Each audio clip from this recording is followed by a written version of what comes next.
Vamos começar então. Abra sua Bíblia aí no livro de Tiago, capítulo 3.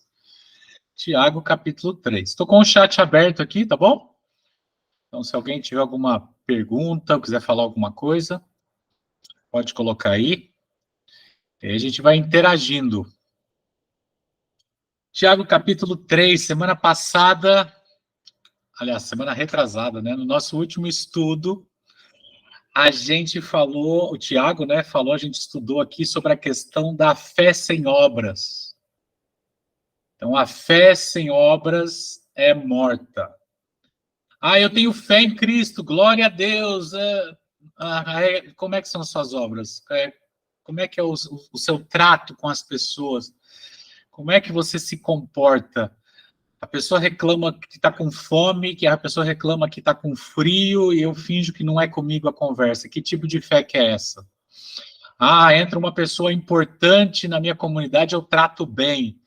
Entra uma pessoa humilde, simples, que eu acho que não pode me dar nada, eu ignoro.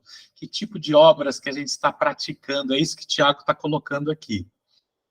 A fé sem obras não existe. As obras passam a ser um indicador de que tipo de fé que a gente possui. E isso é extremamente importante, porque muita gente fala que é de Cristo, mas será que é mesmo? Eu falo que sou de Cristo, será que sou mesmo? É uma maneira não tanto, até de eu não medir os outros, também é de medir os outros, mas principalmente de me medir, né? Uma automedição de que tipo de fé que eu tenho. Pois bem, Tiago começa falando aqui no verso 1, ele diz o seguinte, ó, ele aqui vai dar, ele vai, opa, minha Bíblia mudou, aqui, voltou. Ele vai falar aqui sobre um problema que está tendo na sua comunidade de fé, e a gente vai ver aqui vários conceitos que a gente já trabalhou antes. Então ele começa aqui no verso 1, capítulo 3. Meus irmãos, não sejam muitos de vocês mestres, pois vocês sabem que nós, os que ensinamos, seremos julgados com maior rigor. Tiago é um gentleman, né? Tiago é excepcional, porque ele se inclui aqui. Falou assim, ó, não queiram muitos de vocês serem mestres, não. Vocês estão brigando aí para ser mestre? Olha, ser mestre é uma responsabilidade. Ser mestre é uma responsabilidade. Parece que está tendo uma disputa dentro da comunidade para uma questão de ser mestre. E é interessante, né? Porque o tempo passa, os séculos passam e parece que os problemas são os mesmos. Pessoas disputando posições de destaque dentro da obra do Senhor. Muita gente procura, tem muita gente que não consegue se destacar em outras áreas e dentro da comunidade religiosa quer se destacar. E ele está falando, olha, esse negócio de todo mundo querer ser mestre, cuidado, porque a responsabilidade é grande. Se você quer ser mestre para servir, de acordo com os princípios do reino de Deus, ótimo, muito bom. Agora, se você quer ser mestre para explorar, subjugar, dominar as pessoas, tem uma advertência pesada para você aqui. Então, cuidado, cuidado, é isso que o Tiago está dizendo aqui. Em outro momento, a gente já viu isso, né? Tiago diz que a gente tem que viver a vida aqui, hoje, como se estivéssemos já vivendo no reino de Deus do futuro. E no reino de Deus, a regra áurea, né, é o serviço. É servir. Você quer ser mestre? Por que você quer ser mestre? Você quer ser mestre para servir? Ótimo, muito bem. Se é outra motivação qualquer, toma cuidado. E aqui é importante a gente colocar, Tiago não está dissuadindo as pessoas de quererem ser mestres. Não, muito pelo contrário. O que ele está fazendo é jogando uma responsabilidade sobre as costas deles, dizendo assim, olha, você quer ser mestre, então que não seja por motivo egoísta. E não seja motivado pela inveja, pelo egoísmo, pelo ego, com a intenção de dominar outras pessoas. E qual que é a forma que um mestre manipula as pessoas? Qual que é a forma que o mestre influencia outras pessoas? Através da língua. Através do falar. E agora, daqui para frente, Tiago vai falar sobre a questão do poder da fala. Hoje, eu acho que a gente podia ampliar esse conceito, né? Se fosse hoje, certamente, Tiago não falaria só da língua, mas talvez ele falasse dos dedos que deslizam sobre os teclados. Deslizam sobre os teclados, destilando ódio na boa parte das vezes. Então, vale aqui para os dois, para o que a gente fala através da boca e o que a gente fala através dos dedos também. Poder da fala, o poder da língua. Pois bem. Verso 2, diz lá. Todos tropeçamos de muitas maneiras. Olha que legal isso aqui. Tiago, primeiro ele fala dos mestres, né? Os que querem ser mestres. Não sejam mestres todos. Aí você vai falar, não, então ele está falando só para os que querem ser mestres. Eu não quero ser mestre. Mas olha o que ele diz aqui. Todos tropeçamos. Os que são mestres, os que querem ser mestres, os que não querem ser mestres, todos, eles se incluem. Todos tropeçamos de muitas maneiras. Se alguém não tropeça no falar, então o homem é perfeito. Está sendo um pouco irônico aqui, né? Então o homem é perfeito, sendo também capaz de dominar todo o seu corpo. Quando colocamos freios na boca dos cavalos para que eles nos obedeçam, podemos controlar o animal todo. Tomem também como exemplo os navios. Embora sejam tão grandes e impelidos por fortes ventos, são dirigidos por um leme muito pequeno, conforme a vontade do piloto. Semelhantemente, a língua é um pequeno órgão do corpo, mas se vangloria de grandes coisas.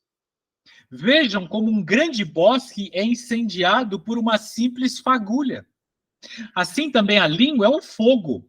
É um mundo de iniquidade. Olha que expressão essa. A língua é um mundo de iniquidade. Colocada entre os membros do nosso corpo, contamina a pessoa por inteiro, incendeia todo o curso da sua vida, sendo ela mesma incendiada pelo inferno. Toda espécie de animais, aves, répteis e criaturas do mar doma-se e tem sido domada pela espécie humana. A língua, porém, ninguém consegue domar. É um mal incontrolável, cheio de veneno mortífero. Palavras duras, não? Palavras duras. Ele começa citando os mestres, mas logo aqui ele inclui todo mundo. Está todo mundo incluso, ninguém escapa. Ninguém escapa, inclusive ele próprio. É interessante que Tiago ele já demonstrou a sua preocupação com esse problema da língua anteriormente, vocês lembram? Em Tiago, capítulo 1, verso 19, ele diz lá, sejam tardios em falar. Lembra que a gente estudou isso? Sejam tardios em falar. A pessoa respondeu, calma. Não responde, se está de cabeça quente, se controla.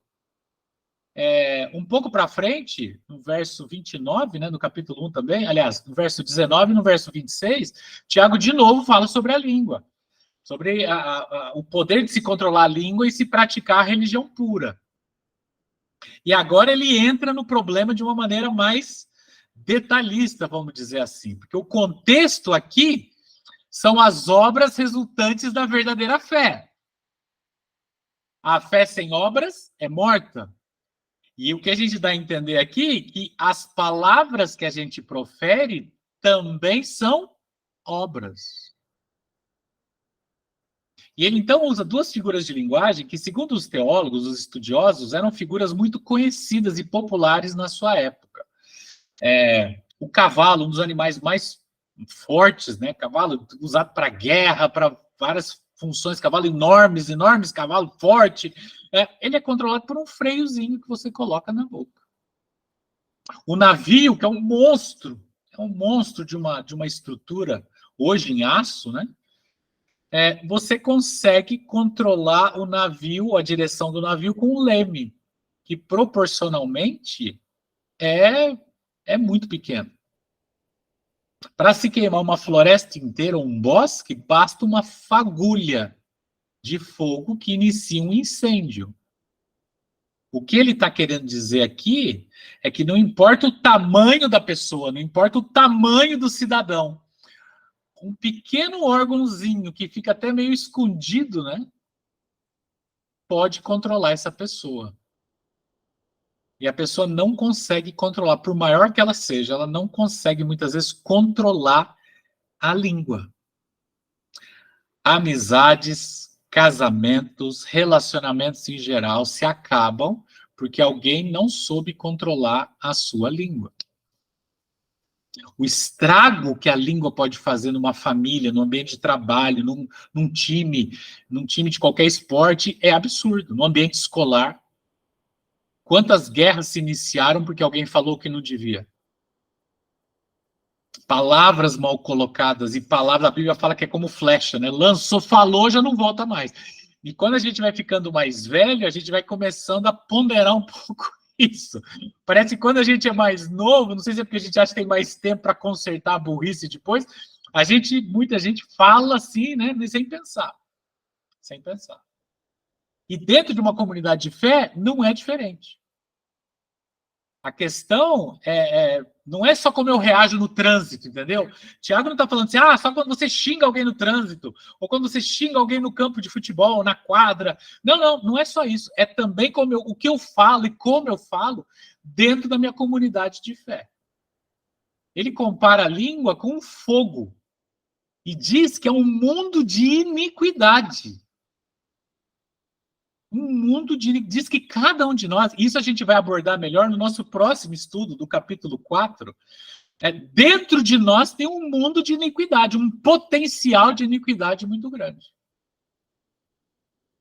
Vocês se lembram que Jesus falou certa vez em Mateus 15? Ele fala que o que sai da boca é o que contamina o homem. E que quando a gente fala, a gente expressa do que o coração está cheio. Ele diz lá, maus desígnios, homicídios, adultérios, prostituição, furtos, falsos testemunhos, blasfêmias. A boca fala, e diz o ditado popular, a boca fala do que o coração está cheio. A pequena língua pode fazer um estrago imenso. E com toda a tecnologia humana, com toda a sabedoria humana, com toda a força humana, a gente foi capaz de domesticar quase todos os animais. Se a gente não conseguiu domesticar todos, a gente conseguiu dominar praticamente todos. Mas existe uma dificuldade imensa para a gente controlar a nossa própria língua. De novo, essa é uma mensagem para a comunidade de fé. Ele segue aqui no verso 9. Com a língua, bendizemos o Senhor e Pai, e com ela amaldiçoamos os homens, feitos à semelhança de Deus. Da mesma boca procedem bênção e maldição. Meus irmãos, não pode ser assim. Acaso podem sair água doce e água amarga da mesma fonte? Meus irmãos, pode uma figueira produzir azeitonas ou uma videira produzir figos? Da mesma forma, uma fonte de água salgada não pode produzir água doce. E ele aqui repete um conceito que a gente já viu logo nos nossos primeiros estudos, vocês lembram? Não pode ter a mente dividida, não pode ter essa divisão. Ou somos ou não somos. Como é que eu louvo ao Senhor com a minha boca e com a mesma boca eu amaldiçoo outras pessoas que foram feitas à semelhança do Altíssimo? Isso serve para todas as situações. Desde xingar o juiz que está apitando contra o seu time, até as pessoas que você tem um relacionamento mais direto, até xingar aquele político que você não gosta, até você, sei lá, falar contra a pessoa que você acha que é um herege, que é uma pessoa detestável, que é um bandido, que seja quem for. Ele não faz discriminação aqui, ele diz assim, como é que a mesma boca pode amaldiçoar e abençoar? Como é que a mesma boca pode louvar a Deus e amaldiçoar uma pessoa que foi criada à semelhança do Senhor? Não sou eu que estou dizendo, é Tiago que está escrevendo aqui. E isso serve para o que a gente fala dentro do nosso contexto religioso e fora do contexto religioso, porque não existe essa dicotomia entre o ser espiritual e o ser, como é que se fala? O ser carnal, ser secular, sei lá, do jeito que vocês querem falar, não importa. Não existe, nós somos o que somos. Conforme a gente já estudou no finalzinho do capítulo 1, ou nós somos filhos do Pai das Luzes, gerados pelo Pai das Luzes, através do novo nascimento pelo Espírito Santo, ou nós somos um engodo, um engano. E é isso que o Tiago está falando aqui. Ele está dizendo, a fé sem obras é morta, e saber controlar a língua é um tipo de obras que deriva da verdadeira fé. A gente quer alcançar o céu, a gente quer viver para sempre com Cristo, a gente quer reencontrar os nossos queridos que já partiram. Muito bem, então vamos começar a viver o caminho hoje, pelos princípios do reino hoje. Hoje. E isso passa por controlar a língua. A maneira como a gente se relaciona com as pessoas é extremamente importante para o Senhor. Quer um exemplo? Vamos lá.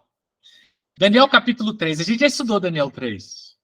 Vocês lembram a história dos jovens diante da estátua? Lembra que a gente estudou isso? Os jovens diante da estátua e Nabucodonosor mandou todo mundo adorar a estátua e toca as trombetas, toca os instrumentos e todo mundo se prostrou. E 3 jovens não se prostraram. Sadraque, Mesaque e Abednego ficaram ali firmes em pé, porque não iriam adorar outro Deus senão o Senhor verdadeiro. Daniel 3, verso 8 diz assim: nesse momento, alguns astrólogos se aproximaram e denunciaram os judeus. Ou, em outras versões, dizem acusaram. Eu estou levantando isso daqui porque eu achei muito interessante. Se você achar que não tem nada a ver, me perdoa, tá? Mas eu achei isso aqui muito interessante e perturbador. Diz que aqueles astrólogos se aproximaram do rei para acusarem os judeus, os 3 meninos lá. O termo em aramaico para acusar ou denunciar, o termo é akal, que significa acusar, devorar ou comer.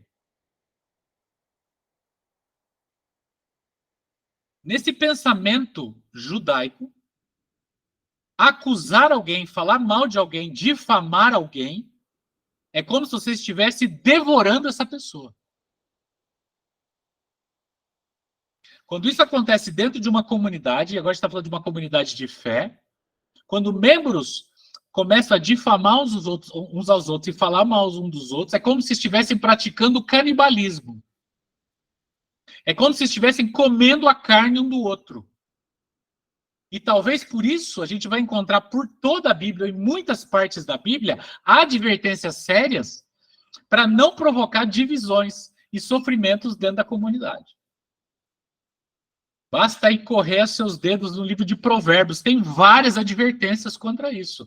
E eu vou destacar uma aqui, que é a que eu mais gosto, que é a que eu acho mais claro, pelo menos, né? Provérbios capítulo 6, verso 16. Provérbios capítulo 6, verso 16. Diz assim na minha Bíblia: há 6 coisas que o Senhor odeia, 7 coisas que ele detesta. Aí vem falando: olhos altivos, língua mentirosa, falando da língua de novo, mãos que derramam sangue inocente, coração que traça planos perversos, pés que se apressam para fazer o mal, a testemunha falsa que espalha mentiras. As 6 coisas que o Senhor odeia. E a 7ª que ele detesta: aquele que provoca discórdia entre irmãos.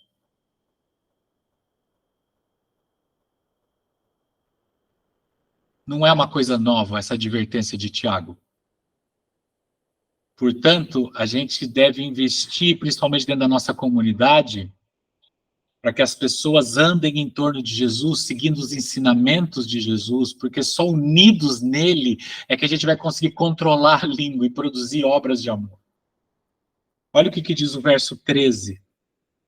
Quem é sábio e tem entendimento entre vocês, que o demonstre por seu bom procedimento, mediante obras praticadas com a humildade que provém da sabedoria.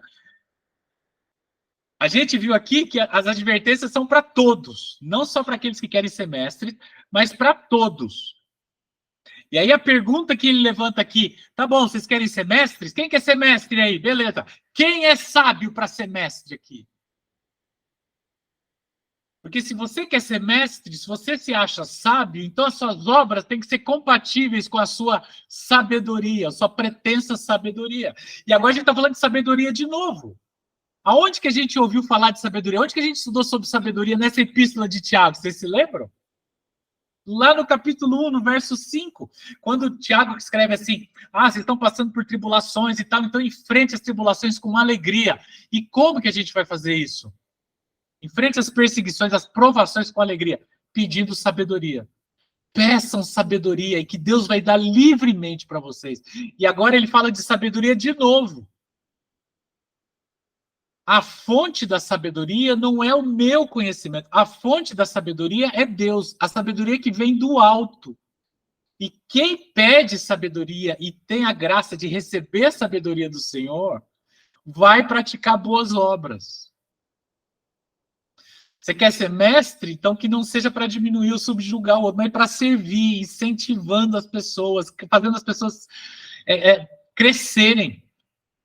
Sendo tardio em responder quando alguém te ofender, aprendendo a controlar esse órgãozinho, que é o maior destruidor de relacionamentos que existe, a língua. Tiago, claramente, ele considera a sabedoria um dom disponível a qualquer pessoa. E é por isso que ele fala, peçam, peçam. Você quer ser mestre? Ótimo, peça sabedoria. Peça sabedoria. E aqui, essa é uma das frases que eu mais gosto, porque ele diz assim, olha, mediante obras praticadas com a humildade que provém da sabedoria. O que ele quer dizer com isso? Simples. Um mestre, alguém que ensina, ele vai errar? Ele vai errar? Claro que ele vai errar. Porque ele é humano, ele é ser humano. Não está dizendo que o mestre não pode errar, não é isso. Mas quando ele errar, que ele tenha humildade para buscar o perdão, que ele tenha humildade para oferecer o perdão, que ele tenha humildade para respeitar os questionamentos das pessoas que estão aprendendo com ele. Que ele tenha humildade para entender que a sabedoria não é dele, mas a sabedoria é um dom concedido por Deus. E que, portanto, ele tem que respeitar a fase em que os seus alunos, vamos dizer assim, estão vivendo, o nível de amadurecimento das pessoas que ele convive. São humildes em reconhecer que a sua sabedoria vem de Deus e não deles mesmos. Porque a sabedoria que vem do alto produz boas obras. É caracterizada pela humildade.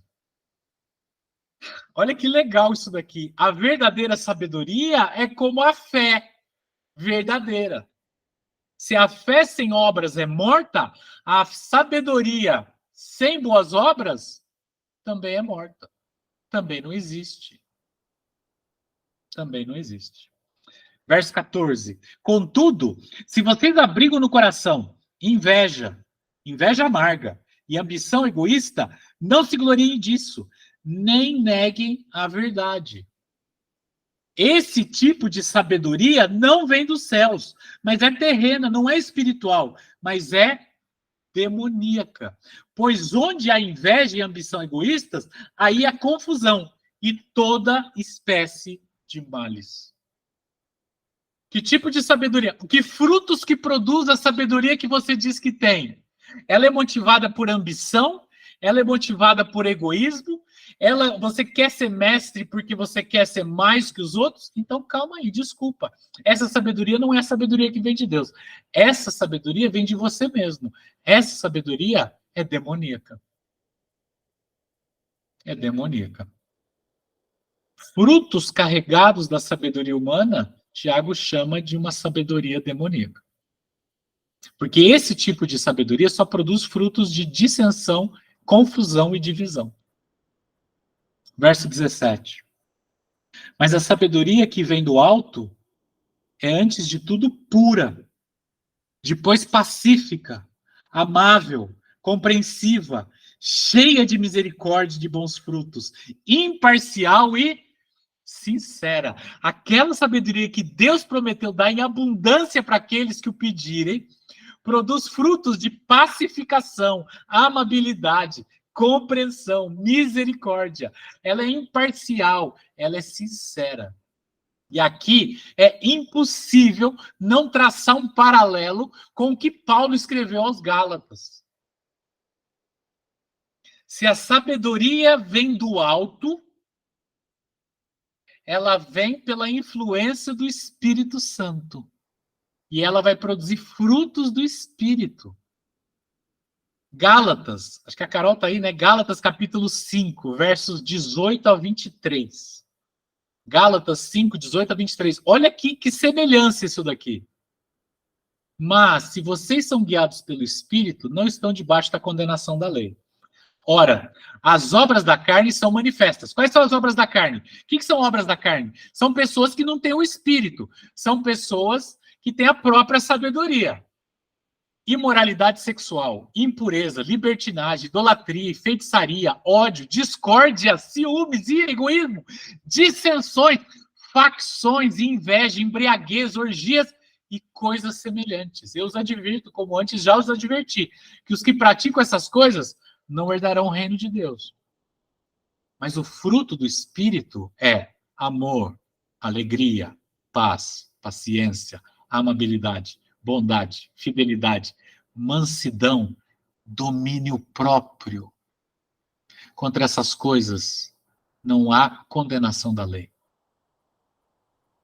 Domínio próprio, controle, como é semelhante. Sabe, eu não acredito que Tiago está falando que a sabedoria é o Espírito. Mas é impossível a gente não traçar um paralelo. A sabedoria que vem do alto vem por meio do Espírito Santo e produz os frutos do Espírito em nós.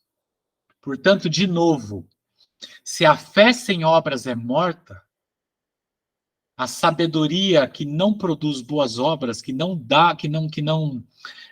resulta em boas obras, também é morta. E não se enganem. Você pode estar falando, alguém pode estar pensando, ufa, que bom, né? Que eu não sou mestre. Que bom que eu não ensino, que bom. Olha, todos somos mestres. Eu já vi algumas de vocês pregando aí pelas manhãs. Só pelo fato da gente estar com a palavra de Deus aberta aqui, querendo aprender, significa que a gente está disposto a ensinar isso para outra pessoa.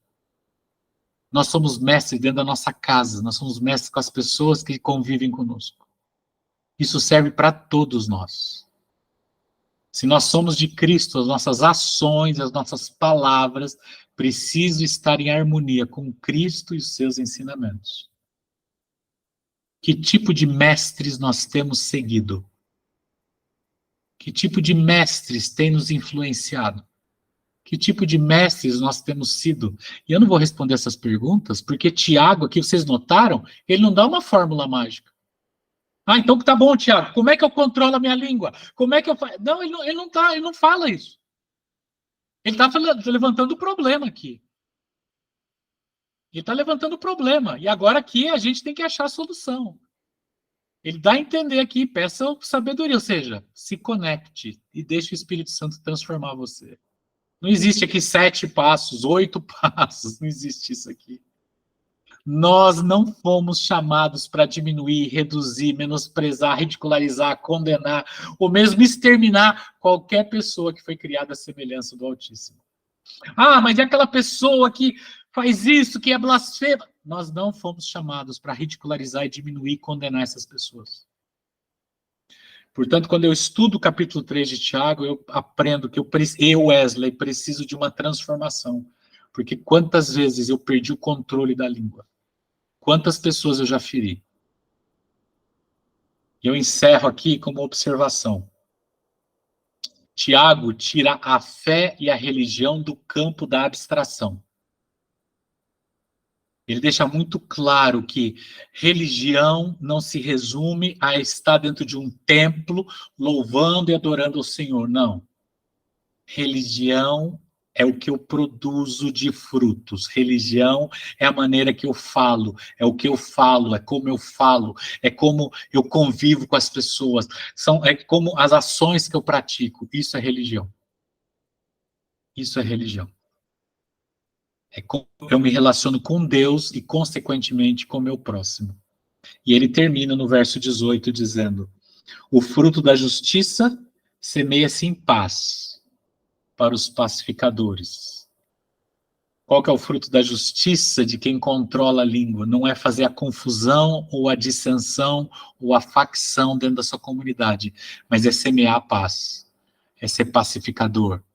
E aqui é impossível a gente não se lembrar do Sermão do Monte, quando Jesus fala sobre os pacificadores. Quando ele fala sobre bem-aventurados os pacificadores, porque serão chamados filhos de Deus. E por que serão chamados filhos de Deus? Porque um pacificador faz a mesma obra que o Filho de Deus fez, que foi de reconciliar pessoas com o Pai. Nós somos chamados para sermos esses reconciliadores. Controlar a língua para que ela seja um instrumento que vai levar a paz, a pacificação, a união das pessoas. E não o contrário. Que Deus nos abençoe para que a gente consiga isso. Que é tão fácil de falar, mas é tão difícil de fazer. Deus abençoe vocês. Está aberto aqui, se alguém tem alguma dúvida, ou alguma observação, que seria muito legal. O que você viu aí de diferente que a gente não viu aqui? Vamos voltar à rotina da Amanda Tagarela. Vocês que me aguentem hoje. É aquele momento que você fica assim, parece que eu nunca li Tiago, parece que eu literalmente ainda não tinha lido Tiago esse ano. Gente, eu já tinha lido Tiago, tá? Eu já li o Novo Testamento, eu tô no Antigo. Na Labuta, lá em... acho que é Levítico. A concentração, a formiguinha fica mais interessante, mas a gente fica firme lá. Volta 500 vezes no texto, mas vai. E eu já tinha lido Tiago. E eu fui escutando a explicação e eu fiquei assim... Teve uma parte aqui que eu fiquei assim, não, peraí, gente, como assim? Essa parte aqui eu ainda não tinha captado o negócio. Aí eu até corri ali para pegar minha pochetinha para dar uma coloridinha a mais nas minhas anotações. Mas Jesus é bom. Jesus é bom e veio com a sua graça através da vida do Wesley e compartilhou esse monte de coisa que normalmente eu fico processando durante vários dias, porque é tanta informação. E bom, né? Anotei muita coisa aqui e o que mais me marcou foi as conexões hoje, né? Foi para Gálatas, foi para o Sermão do Monte, e tudo a ver com um capítulo, e eu ainda não tinha feito a conexão do trecho que fala sobre pedir sabedoria e o que vai vir com esse pedido de sabedoria. E o que eu acho mais interessante é que essa semana eu tinha refletido sobre essas coisas assim na Bíblia, porque eu fiz tipo uma recapitulação do livro de Êxodo recentemente. E eu fiquei pensando assim, eu falei, gente, Deus, ele ensina o correto, que é para a gente seguir, que é para a gente obedecer, né? É o nosso manual de vida, é o cuidar, é a forma que ele expressa o cuidado dele com a gente. E aí ele ainda explica o porquê, entendeu? E ainda tem um negócio assim, cara, se você me obedecer, tu já tá ganhando, que tu tá me obedecendo. Mas se tu me obedecer, ainda vai acontecer isso e isso contigo. Tu ainda vai receber mais coisa da minha graça abundante sobre a tua vida. E para mim foi isso. Entender a parte de pedir sabedoria e entender que com isso vai vir muitas coisas mais ainda conectadas a tudo isso, né? Que eu botei aqui, que é a continuação do versículo, né? A purificação, ser pacífico, ser amável, né? Essa parte da paz também, ainda não tinha ligado. Ah, gente, como sempre, muito suspeita para falar qualquer coisa. Meu coração fica quentinho às quintas-feiras que a gente tem o nosso estudo aqui. Caso você não saiba, daqui a 15 dias a gente se encontra de novo no mesmo bate-horário, no mesmo bate-canal, no mesmo link. E agora eu vou passar a palavra para a próxima pessoa que quiser falar, que eu já falei demais.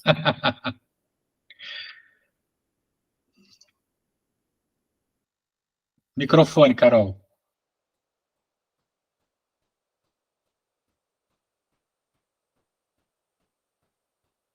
Enquanto a Carol vai achando o microfone dela, a Tayane escreveu aqui, ó. Se quiser falar, viu, Tayane, ó.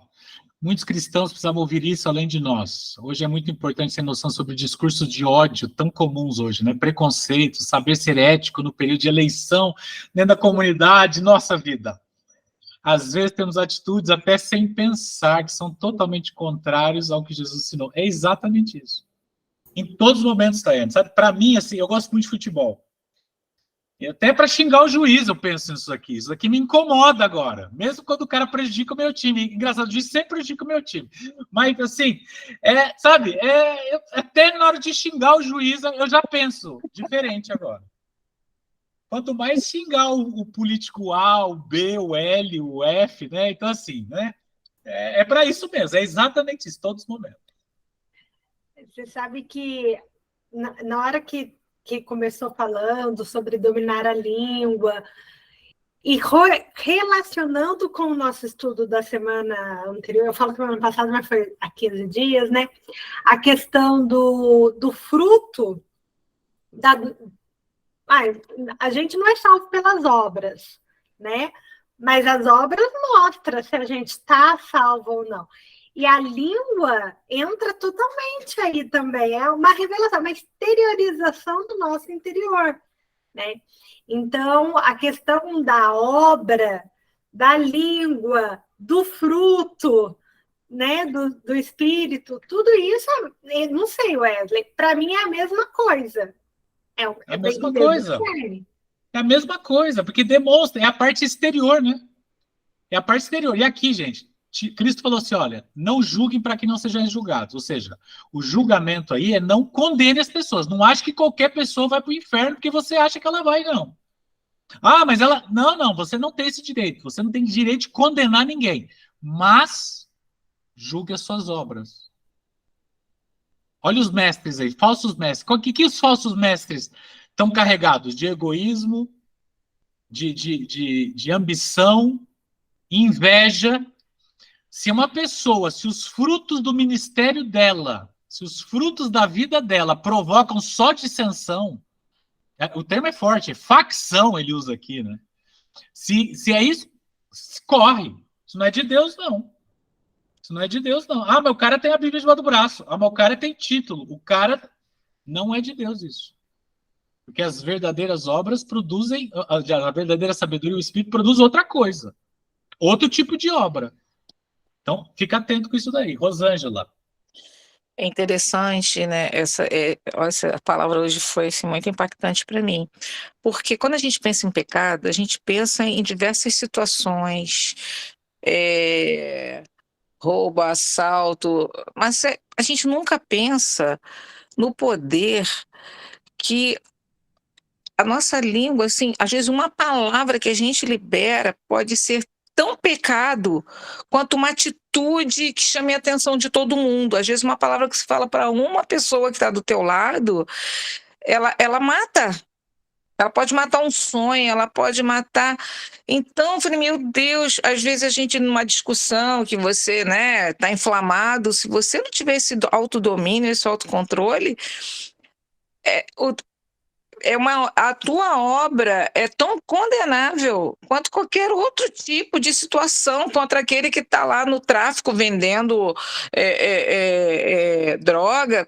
A gente pensa assim, que tem pecadinho, tem pecadão. Não, porque nós, como cristãos, nós não temos essa conduta e temos a Bíblia na mão, a palavra na mão que está aqui para nos orientar, nos ensinar, ainda mais como você falou na condição de mestres, porque é aquilo que você disse mesmo. Quanto mais a gente lê para aprender, para nós, mas nós somos responsáveis por transmitir esse conhecimento de Deus. Então, de uma forma indireta, nós somos mestres. Então, nós somos influenciadores. Fico, meu Deus. Então, na maneira como você trouxe, assim, elucidou de uma forma tão, assim, sabe? Como se fosse uma explosão, assim, de sinal de trânsito assim piscando para a gente, porque a gente não tem talvez essa preocupação, a gente ficar orando, Senhor me perdoa que eu fiz isso, Senhor me perdoa isso que eu pensei isso, mas Senhor me perdoa porque eu falei isso, porque, né, agora ainda há pouco mesmo eu perdi a paciência com uma pessoa que eu estou tentando, falando com ela fica, parece que divagando, aí fica me perguntando a mesma coisa, meu Deus, preste atenção, aí ele falou assim, calma, tenha paciência comigo, aí veio essa aula assim, falei, gente, realmente, A gente tem que ter paciência, a gente tem que estar se, né, reformulando todo o tempo. Essa aula foi tremenda, como todas as outras, mas assim foi, para mim foi um impacto muito grande. Eu acho, porque realmente eu sinto assim que eu já fui mais tranquila, mais serena, muito mais calma, muito mais paciente do que hoje em dia. Às vezes eu vejo que eu perco um pouco a paciência, né, com as pessoas. Então não posso. Eu tenho que manter, né, às vezes eu posso até não falar, mas às vezes eu fico, ai, meu Deus, entendeu? Meu Deus, eu fiquei assim, foi uma surra, assim, pá, pá, pá. É isso Apanhei mesmo. Eu bastante, senti o apanhei mesmo, muito, Rosângela. Eu sinto mesmo. Eu sinto apanhei mesmo o que você está muito. passando. E quando você estava falando, né, eu falei, meu Deus, Wesley, eu pensei em você, como você estava falando isso, e nos ensinando, eu falei, meu Deus, como isso foi dolorido quando eu leio, porque a palavra primeiro corta em nós, né? Ah, muito, muito. Meu Deus, foi tremendo eu nunca tinha tido essa revelação, assim, dessa passagem de Tiago. Muito bom. Gente, Dani, Dani, ó, você está quietinha. Oi, Estamos ouvindo aí, Dani. Você levantou a mão? sim, aham. Ah, legal. Eu pensei em duas coisas. Primeiro, o julgamento de Jesus, que é inevitável tu lembrar da palavra do povo que condenou ele à cruz, embora o Pilatos tentasse se colocar como inocente naquela cena toda. Eu achei bem, bem interessante, me remeteu muito a isso. E outra coisa também, não só em relação ao uso nosso da palavra em relação aos outros, mas em relação a nós mesmos. Quantas vezes a gente profere maledicências contra nós mesmos? Eu vivo fazendo isso e a minha mãe sempre em cima. Não fala isso, não fala isso. Porque às vezes é uma coisa, parece, pelo menos para mim, é meio que automático. Ai, por exemplo, nunca vou conseguir aprender tal coisa. Ai, como eu sou burro por tal coisa. Esse tipo de coisas acho que é bem importante a gente sempre ter em mente, além do cuidado da palavra com o próximo, a gente ter cuidado com as palavras que a gente profere sobre nós mesmos. Nossa, muito bom, Dani. É isso mesmo. No julgamento de Cristo, vocês lembram? Quando ele está sendo questionado, né, por Herodes, por Pilatos, Jesus não responde. Você é o rei dos judeus? Você que está dizendo.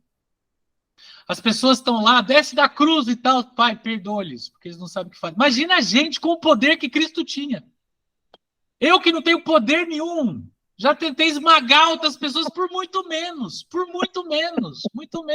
A Rosângela falou muito bem aí. Qual que é a possibilidade que a gente tem de assassinar alguém? É pequena, muito pequena. Se aqui ninguém é da polícia e tal, acho que é muito pequena. Mas quantas pessoas a gente já assassinou através das palavras? Diminuindo, acabando, reduzindo outras pessoas só porque elas pensam diferente da gente. Só porque elas têm uma visão de quantas... Olha, eu gosto muito de uma música, eu não esqueço essa música, ela fica martelando na minha cabeça porque é algo que eu preciso. Assim, em nome da verdade, ou em nome do amor, a muitos eu feri. Eu faço questão de ficar me lembrando disso, porque quantas pessoas que eu já ataquei tentando defender a palavra. Ah, mas ela pensa diferente. Como é que a pessoa pode ser tão ignorante, burra, lerda? lenta, Herege? tenho vontade de chorar. Isso daqui, sabe, é para a gente acordar. O nosso mestre, quem que vai ser, afinal de contas? Você, eu mesmo, a figura que eu tracei de mim? A imagem que eu projeto de mim mesmo é o Deus que eu adoro? Ou eu vou adorar a Cristo e seguir o que ele ensinou? Esse é o grande desafio. Difícil, né? Normalmente eu me sinto espancada por Provérbios, mas hoje foi Tiago mesmo. Mas esse conceito de sabedoria vem lá de Provérbios, você notou? Porque Provérbios, se você olhar, tem os textos aqui depois, se vocês quiserem. Provérbios também fala que a língua pode pôr fogo numa floresta. O conceito vem de lá. Tiago, ele se baseia, o Velho Testamento é a base de Tiago. Ele pega muitos textos de lá, como a gente já viu, muitos, Levíticos, Deuteronômio, Provérbios, vem muito de lá, e é isso. E aí a gente vai crescendo no conhecimento, e que o Espírito Santo nos ilumine e nos transforme, principalmente, porque eu preciso controlar a língua, controlar esse órgão tão poderoso. Mais alguém, gente? Tem algum insight para dividir conosco? A Mariana está quietinha aí. O marido da Mariana hoje não falou nada. Ah, carapuça, né? É para todos nós. É para todos nós. Para todos nós. É isso, gente. Estamos chegando quase ao final de Tiago. No próximo, daqui 15 dias, capítulo 4. Capítulo 4, se vocês acharam esse perturbador, o capítulo 4 é mais perturbador ainda. E aí o capítulo 5 é a conclusão. Aconselho vocês a ler Tiago de novo. Né? Lê outra vez. Agora com uma outra visão, com outros insights, com isso que vocês falaram, com as opiniões de vocês. E a gente, certamente, a visão da gente das palavras de Tiago vai ser diferente. O conceito vai ser um pouco mais abrangente agora. Beleza? Podemos orar? Quem que ora por nós?